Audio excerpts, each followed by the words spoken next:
श्री गणेशाय नमः. नमस्कार मंडळी, रेखास किचनमध्ये पुन्हा एकदा तुमचे स्वागत.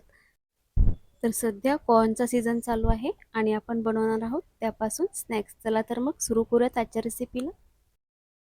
तर आता आपण हे कॉर्न कुकरला शिजवून घेणार आहोत. कुकरमध्ये बसावेत यासाठी मी ते कट करून घेतलेले आहे.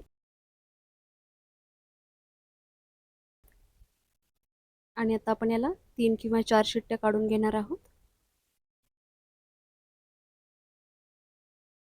इकडे आपण दुसरी तयारी करूयात. तर इथे मी 2 कांदे घेतलेले आहेत आणि एक कच्चा बटाटा घेतलेला आहे.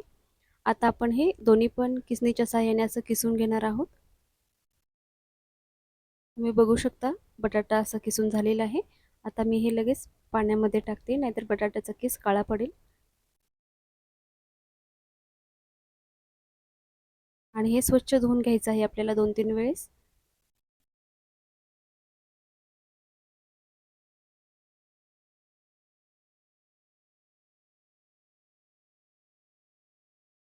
आता आपण यातलं सगळं पाणी काढून असं बटाट्याचा किस पिळून घेणार आहोत.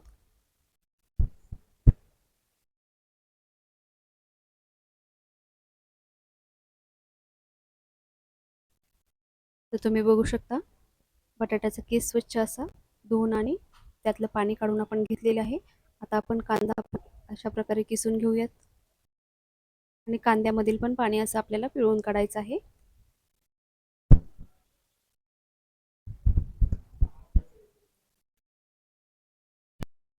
आणि इकडे तुम्ही बघू शकता कुकरला 4 शिट्ट्या झालेल्या आहेत आणि आपले कॉर्न पण असे शिजून झालेले आहेत.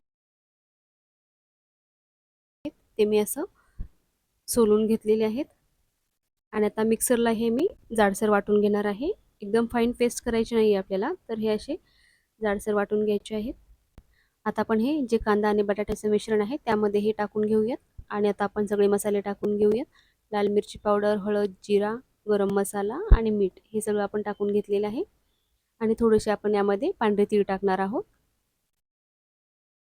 अर्धी वाटी इथे मी हरभऱ्याच्या डाळीचे पीठ टाकलेलं आहे आणि अर्धी वाटी तांदळाचे पीठ टाकलेले आहे आपले स्नॅक्स असे कुरकुरीत होण्यासाठी. आणि वरतून आपण असं कोथिंबीर टाकून घेऊयात. हे आपण चांगलं असं मिक्स करून घेऊयात. जास्त पातळ पण नाही, जास्त घट्ट पण नाही, तर मीडियम आपल्याला हे असं बनवून घ्यायचं आहे. तुम्ही बघू शकता इतपत. आणि आता एका प्लेटला मी असं तेल लावून घेतलेलं आहे. यामध्ये आपल्याला हे स्टीम करून घ्यायचं आहे.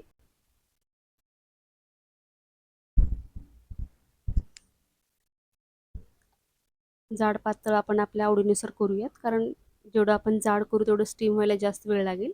थोडं मीडियम केलं तर आपण ते थोडंसं कमी वेळ लागेल. त्यामुळे मी असं मीडियम साईजमध्ये बनवून घेत आहे. तुम्ही बघू शकता. आता आपण हे स्टीम करून घेऊयात. एकीकडे मी पाणी ठेवलेलं आहे आणि स्टँड ठेवून त्यावर हे ठेवलेलं आहे. आता आपण हे झाकून ठेवूयात. त्याला 5 किंवा 7 मिनिटं आपल्याला हे स्टीम करून घ्यायचं आहे. तुम्ही बघू शकता मिश्रणाचा कलर असा बदललेला आहे आणि जेव्हा आपण असं चमचा आतमध्ये टाकला तर त्याला अजिबात सारण असं लागलेलं नाही आहे. तर हे आपलं व्यवस्थित स्टीम झालेलं आहे. अशा प्रकारे मी जे आपलं पूर्ण मिश्रण होतं ते स्टीम करून घेतलेलं आहे वेगवेगळ्या प्लेटमध्ये. आता आपण हे कट करून घेऊयात. याचा आकार तुम्ही तुमच्या आवडीनुसार देऊ शकता. गोल पण तुम्ही करू शकता.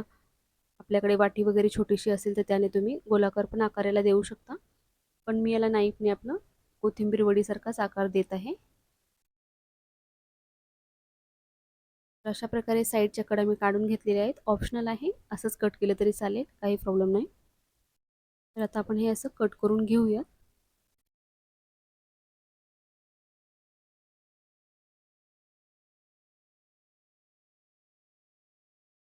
छान अशा प्रकारे हे स्टीम झालेले आहेत, त्यामुळे पीठ पीठ असं सुरीला लागत नाही. तुम्ही बघू शकता. आता एकीकडे मी पॅनमध्ये तेल गरम करायला ठेवलेलं आहे. आता आपण एका बाउलमध्ये तांदळाचं पीठ घेतलेलं आहे, त्यामध्ये थोडंसं पाणी टाकलेलं आहे. आता आपण ही जी वडी बनवलेली आहे आपण यामध्ये डीप करूयात आणि फ्राय करूयात. तुम्ही याला शॅलो फ्राय पण करू शकता, ऑप्शनल आहे, आपापल्या आवडीनुसार.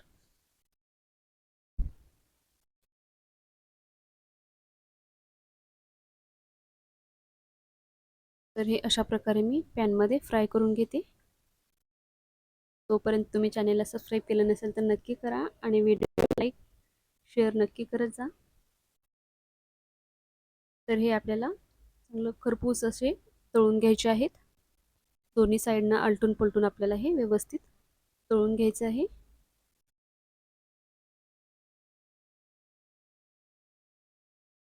तुम्ही बघू शकता. तुम्ही याला कॉर्नची वडी काही नाव देऊ शकता.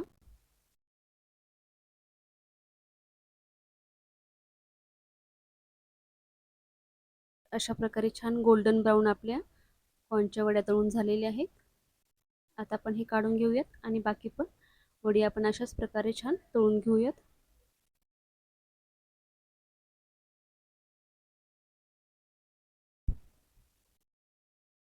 तर तुम्ही बघू शकता कॉर्नची वडी एकदम दिसायला पण सुंदर दिसत आहे आणि खायला पण तेवढीच टेस्टी झालेली आहे.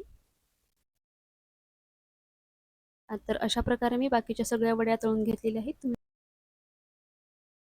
तुम्ही पण अशा प्रकारे नक्की ट्राय करा आणि कशी झाली ते मला नक्की कमेंटमध्ये सांगा. चला तर मग पुन्हा भेटूयात अशाच नवीन आणि छान छान रेसिपीसोबत.